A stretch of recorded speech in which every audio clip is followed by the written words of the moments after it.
This is a conversation about African parenting, and I'm talking African quote-unquote traditional parenting that was introduced from colonialism, the one where you hit your kids. That's what I'm talking about, because traditional African parenting did not involve physical punishment. So we have to be also distinctive in that way and recognize that a lot of the parenting that our parents gave us as Africans of multiple generations that wasn't so right or was imbued in abuse is because of colonialism. So we have to blame the main culprit while also acknowledging the abuse that we suffered. Okay. Asterisk is done.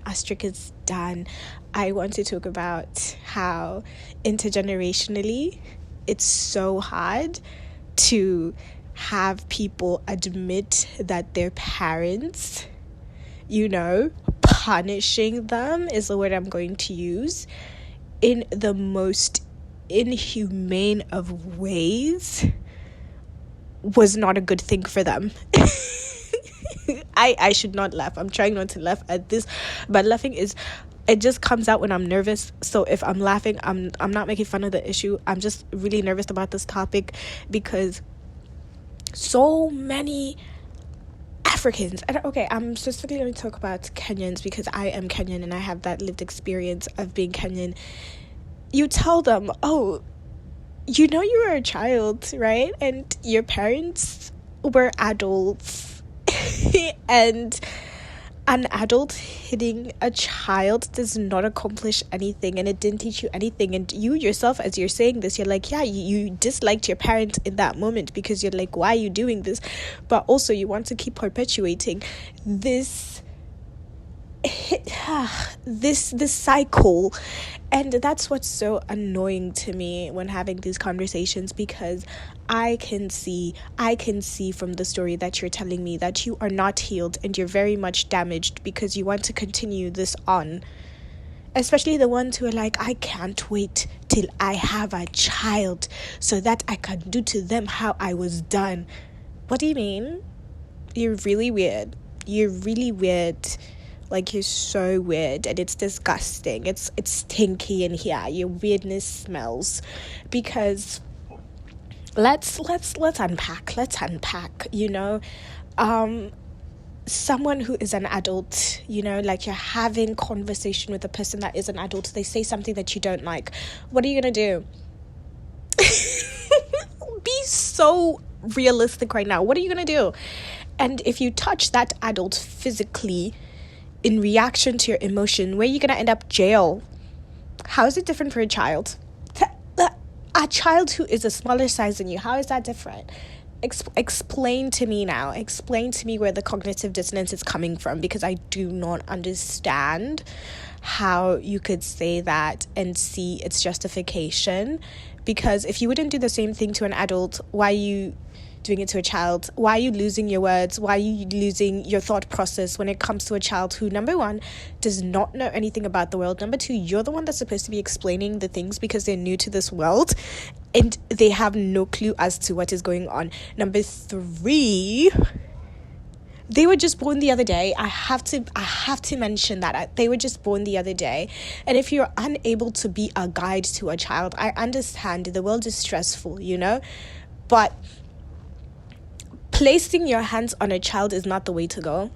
It's not the way to go. It's never the way to go. And I'm going to cut this conversation. Whenever someone is like, yeah, but it really helps me grow as a person. If that didn't happen to me, I'd be such a bad child. Well, what if you were given other skills to help you in those moments? Because once you're an adult, these things, they don't have the same pressure that they used to. It's like, oh, your only tactic to getting your child to listen to you was you placing your hands on them. Placing your hands on them will only work for so long. And then at that point, what are you going to do? What's your strategy? What's your strategy, babe? What's your strategy for when your child doesn't listen to you? And it's this thing where you rather have your child hate you than create a relationship with them where you are trying to understand them. And some people have had great experiences with their parents. I'm not talking about you. I'm talking about the people who their parents have used them as a bouncy ball, as a boxing, the thing that I'm talking about, those people.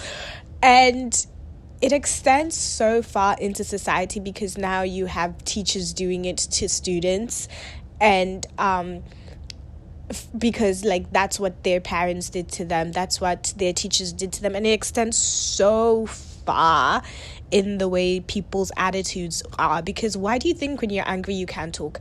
I have to always mention that. Why do you think when you're angry you can't talk and you go to violence? Please explain that right now to the people who are like, it didn't affect me at all. And why do you think that you can't have a conversation with your parent, as if right now, like a regular conversation, without getting mad? Like, even having just a I don't get it, and I'm trying to get it. Like, I don't. It's because it's not ungettable. It's not a thing that you understand.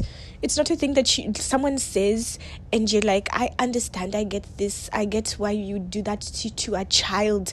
No, I don't. I will keep not getting it, because to me, that's an infant. A person is an infant until they're able to like well take care of themselves and like regulate themselves well. Like, you're still an infant. Especially if you're the child, the parent to a person that is still growing, and you're placing those marks on them. I hope you heal. I hope you heal. That's the most, I'm looking for kind words to say, and that is the kindest word I have to say. Please